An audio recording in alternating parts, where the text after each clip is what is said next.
Animal lovers rejoice. The San Diego Zoo and Safari Park are now open to the general public. But before you head out to see the new pygmy hippo or visit the Africa Rocks exhibit, there are a few extra safety protocols that you need to know about. Look at that guy there. Didn't you? I miss those guys. Oh. News 8's Tim Blodgett has the details. The San Diego Zoo is back open. What's new? What's changed? And what have these guys been doing for the last 3 months? It's a beautiful day at the zoo. It wasn't just the visitors that were excited about the reopening of the San Diego Zoo. It's been interesting to watch the animals during our closure.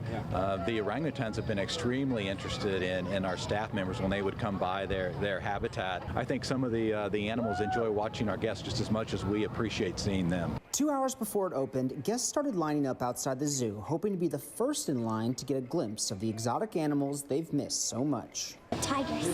I really like the pandas. Monkeys. He has the same color hair as them.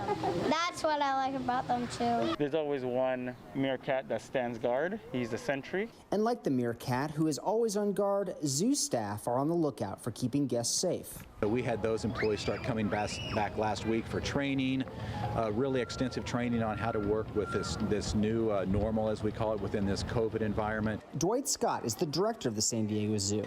He says so far guests have been doing a good job respecting the rules they've put in place for keeping people safe. Our guests have been just absolutely fantastic. I mean, you'll see this morning guests coming in, everyone will have a facial covering on, and they're practicing social distancing. Everyone's been extremely responsible. Extra hand washing stations, increased signage to remind people to social distance, and decreased capacity are the ways that the zoo and the safari park are trying to keep people safe. They have even gone so far as to place a barrier in front of this baboon enclosure, as there is some evidence that primates might be at risk for COVID-19.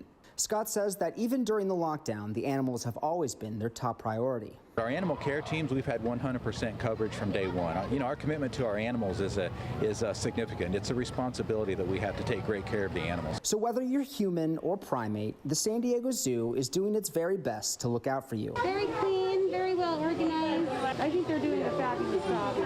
We missed you all so much. Great to see you. And before you come down to the zoo, staff urges you to check the website to make sure that there are no restrictions on any exhibits you might want to visit and that they're not at capacity so they can let you in. At the San Diego Zoo, Tim Blodgett, News 8.